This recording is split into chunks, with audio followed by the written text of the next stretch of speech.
I'm here with the second part of the lesson, our industries. Good day to everyone out there.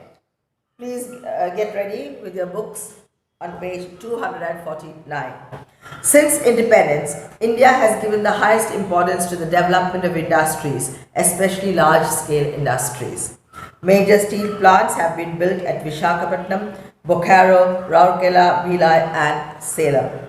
Heavy engineering and electrical goods are produced at Bhopal and Ranchi. Railway locomotives, as I told you, the Kapurthala and Perambur are the two places where railway locomotives are assembled or manufactured. Wagons and coach building industries have been developed. The car industry has grown so much that Indian cars are now being exported. It's really amazing to know that all these years we have been importing cars and having brand names like Volkswagen and Chevrolet, Toyota, all that. But now our own brand, Maruti, Suzuki, those type Maruti Suzuki cars are being exported. Some other important industries are paper, sugar and food processing industries. Like the food processing industries, you have the masalas that you get from Double Horse, Nirabara, Eastern, and also the Maggi noodles.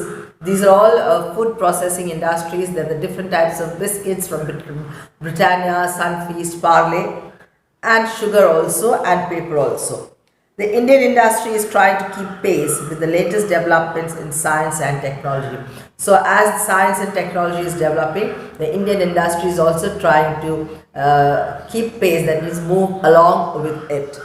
In the last few years, the country has made good progress in the field of computer applications and space research. Since independence, India has given the highest importance to the development of industries, especially large-scale industries.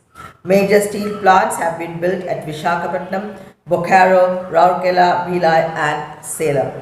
Heavy engineering and electrical goods are produced at Bhopal and Ranchi. Railway locomotives, wagons and coach building industries have been developed. The car industry has grown so much that Indian cars are now being exported. Some other important industries are paper, sugar and food processing industries. The Indian industry is trying to keep pace with the latest developments in science and technology. In the last few years, the country has made good progress in the field of computer applications and space research. So in the last few years, India has going very fast, in fact, with computer applications and space research.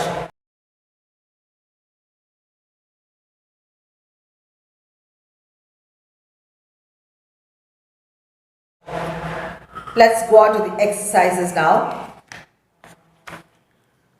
Page 250. Tick the correct answers. 1. The natural resources from which goods are manufactured are called raw materials. 2. A large-scale industry employs thousands of people. 3. Handicrafts are generally made in B. Cottage industries. 4. The shipbuilding industry is an example of large-scale industry. 5. Goods are manufactured on a large scale in a large-scale industry. B. Write T for the true statements and F for the false statements. 1. Raw materials can be obtained only from the earth. False. You can get it from outside from the trees also. 2. The aircraft building industry is an example of a small scale industry. It's false. It's a large scale industry. Third, the Bokaro steel plant in Jharkhand is one of the biggest steel plants in the country. That is true. Next, coming to answer the following questions. What is an industry? A place where goods are manufactured using raw materials is known as an industry. 2. What are the things needed for manufacturing goods? You need raw materials, you need machines, you need electricity and you need manpower. That means you need people to work. List the 3 types of industries. They are cottage industries, small scale industries and large scale industries. 5. Differentiate between small scale and cottage industries. Now in a small scale industry, you have a few people working and the output is not as much as that of a large scale industry, but greater than a cottage industry.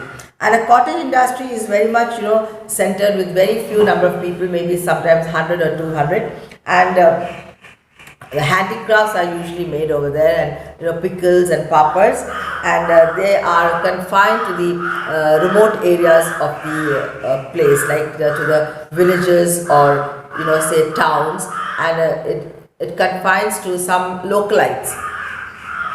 Some 40 or 50 people get together and run a cottage industry, whereas a small scale industry is slightly bigger, and raw materials are needed in a greater quantity, and production is also done in a greater quantity, but not as much as the large scale industry. Next one, life skills. Large scale industries also contribute to different kinds of pollution in the environment. Write about 2 such kinds of pollution and the ways to reduce these. Now, large scale industries, especially in the factories where chemical medicines are made, there's a lot of chemical waste that is dumped into the rivers that makes water polluted, so it gives rise to water pollution. Second, when these factories are working, there's a lot of smoke that is emitted from the chimneys of these factories that causes air pollution. And some factories, when they are working, they have a lot of sound being produced when the machines work, and that results in noise pollution. So large scale industries, they help to aggravate the polluted atmosphere or the water or the noise, increase the noise levels too. The next one is values for life. Khadi is an important cottage industry. Thousands of villagers produce products such as honey, pickles, cloth and slippers. However, many people still prefer to buy goods manufactured in large-scale industries. Why do you think people prefer doing this? How would you encourage people to buy goods from cottage industries?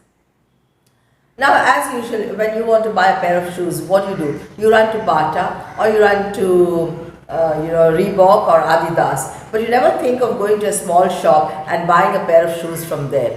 Because we believe that these branded ones will last longer, are comfortable and look great. But the same thing is applicable to this pair of shoes that is made in the cottage industry by the poor people or the poor villagers. So in order to give them a livelihood, I think it's advisable that we should go and buy the shoes or clothes or pickles that is made in the cottage industry.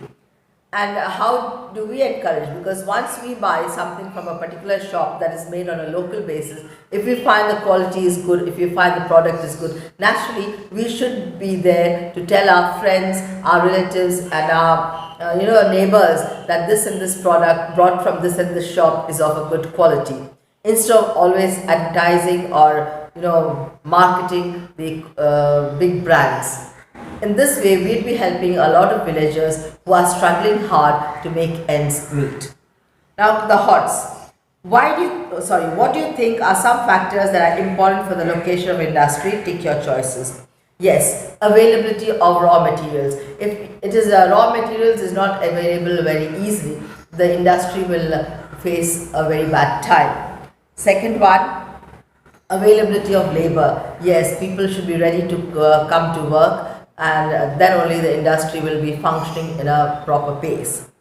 Shopping malls, availability of shopping malls is also a factor, a very important factor, because the completed goods need to be dispersed to the shops, and if the shopping mall is nearby, it can be sent very quickly to the shopping mall where it will reach the public. Distance from the market. Yes, that is also one great factor. The industry should not be very far from the market. Marketing place should be very near to the industry so that the goods, completed goods, can be taken to the market very quickly and kept for sale. Availability of water is a very important factor, because there is nothing going on without water. Every industry needs water on a large scale, so the source of water should be near the industry. And the next one is availability of electricity. A lot of machines in the industry run on electricity, so if there's a continuous power supply, the industry will function well. If not, the functioning of the industry will be hampered. Availability of plastic material, that is not a criterion, because plastic is not used for all the products. It is only used in some places. So that is not an important criterion for setting up an industry. Thank you. That's all for today. Your homework will be to do A, B and C in the notebook and send to the school WhatsApp number. Thank you.